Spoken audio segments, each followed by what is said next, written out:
It's 1 week since we completed the first international online Kuchipudi seminar, which lasted for 18 days.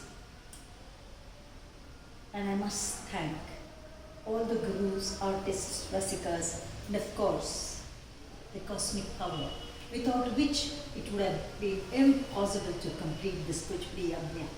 You know, incidentally, the Mahabharata war was for 18 days, Kurukshetra war. And 8 plus 1 is 9, and 9 is an auspicious figure. Well,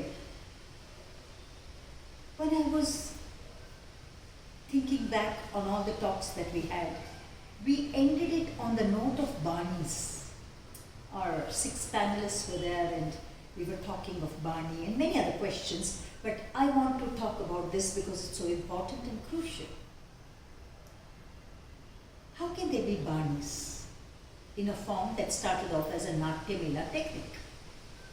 And this word Bani probably is, we have become familiar with it because of the Kalakshetra, the seminar or whatever, I don't understand. But I felt that at this point of time and the age that we are, this word Bani has no relevance to Kuchipudi. At least when I started, that was 35 years back, we could say people who practiced it from the Kuchipudi village and in the Kuchipudi village, it was more rustic, it was more, it was a different feel altogether. And this was because most of them who were in the Kuchipudi village were part of the Yakshaganams. They played major roles in the Yakshaganams, or they were singers, or they were actors. And when they started to teach it, had a different feel altogether. But it was, of course, Brahmarshi Vedantam Lakshminarayan Shastri who decided to teach women. And he went out and he taught women. Likewise, even Vempati Chinnasatyam. He said this is for women. So one is, of course, from a male body to a female body, there will be some changes. And like Dr. Padma Bhushan Vempati Chinnasatyam followed his guru, and he had that influence of Chennai, the influence of Kalakshetra, which he looked up to. He systemized it, beautified it, and made it probably to suit a female body. And consecutively, the several workshops which he organized in different parts of Andhra for months, where they were taught the Shastra, they were taught the theoretical aspects, the adavus and the items. Probably every child from the village, Kuchipudi village, including Venku or Chinta, and I'm talking of the traditional people, Vitthal, and even many of them learned this form. So, when you're practicing a technique for several years, your body gets the influence of so many things. Most of the people who go to Kuchipudi already, including me, have the influence of Bharatanatyam.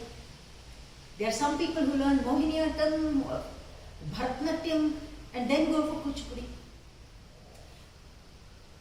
So obviously what your body is going to speak is going to be different.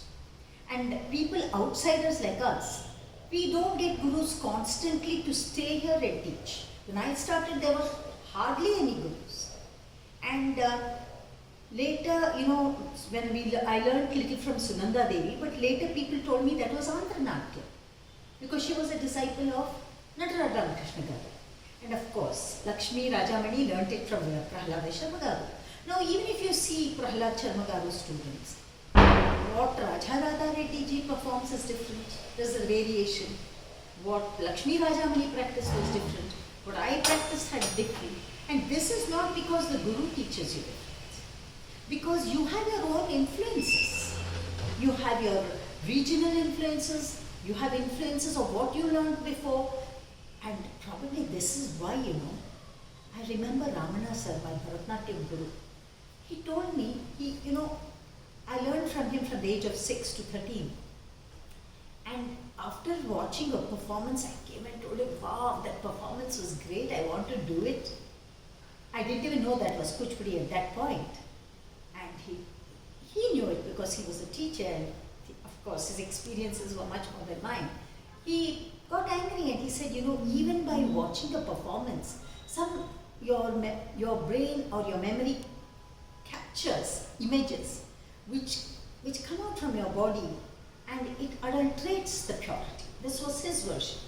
And today, people just go, because of the lifestyle, go do a workshop for 15 days or stay with the gurus for 10 days, 12 days or twice a year.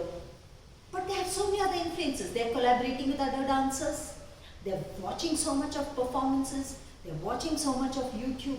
So the body becomes probably, is producing different versions. But what I sincerely would say is, and I finally realized this, only when you go at a young age without any influences to a guru, stay there probably for minimum of 12 to 15 years, you can never get a guru's style. I was so happy to see Shashikala Garu and some others who went very early, Sita Nagajyoti or Anupama Mohan, who went there very early, stayed there for 15, 16 years, Bala Kondalama, and learned it continuously only from one guru. So their body speaks something which is from that guru. Of course, later when they become choreographers and they are doing something, there will be some changes, and obviously when you practice a form for more than 30 years, like for me, now my body has a signature of its own. I never say that I'm performing Prahlad Sharma's style. So I have so many gurus, which was not by choice, which I had to do because my gurus were not available at one point. So I took the best of what a guru had.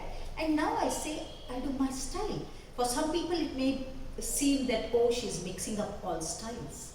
But 35 years of experience is good enough to create your own style within the framework of what you have learnt. So what I would like to tell people is, just by wearing an aharya, which you look up in the books as old style, or if by wearing, by using vachika, or by using that kind of music, it doesn't become an old style. I've seen Rataya Garu, for example. None can imitate him. Even, let me say this, that Venku and Chinta, when I saw them small, and when Venku came to Bangalore under the leadership of Rataya Sharma, his style was different from what I saw recently. And Anupama Mohan was commenting that the Madanadharu was choreographed by her guru. So I think, it's better to be honest. And just instead of using names of, I'm doing this guru style, I'm doing the old style, which has no relevance today. It's better to say that I have learned from these gurus. And after all, now we have crossed all those distinctions, or we have crossed all those old, new, because now we are in a globalized world. We're all exposed to seeing so much that we know now for definite, is this Kuchipudi or is this a different form? And we know, at least, there's a format, like we have the Purvaranga Vidhi, we have the Akhana Jatiswara, and we have the Vasanta, especially in Bangalore we have exams being conducted. In Hyderabad, in Andhra, there are exams being conducted. As long as your body is able to create that aesthetics, create that perfection, Angashuddha, and the technique of your guru, without it being, you can't just say, I went and learned for 5 years, 10 days and say, you learned the style. It's impossible. You won't get it. And this has been, I think, in this way, foreigners because they don't know how to change it. When they come, what they learn is what they retain. But sometimes we add our own creativities, we become choreographers very early. So there is a lot of, I think, things just jumble up. So I would say, be true to yourself. Be true to your, to your body, and have that aesthetics. Work genuinely, and bring out. Finally, it's the rasikas, and even if it's a mixture of styles, people are going to come and watch you again only if there is something good. So create that good within the framework of Kuchipudi, and just grow to be beautiful dancers.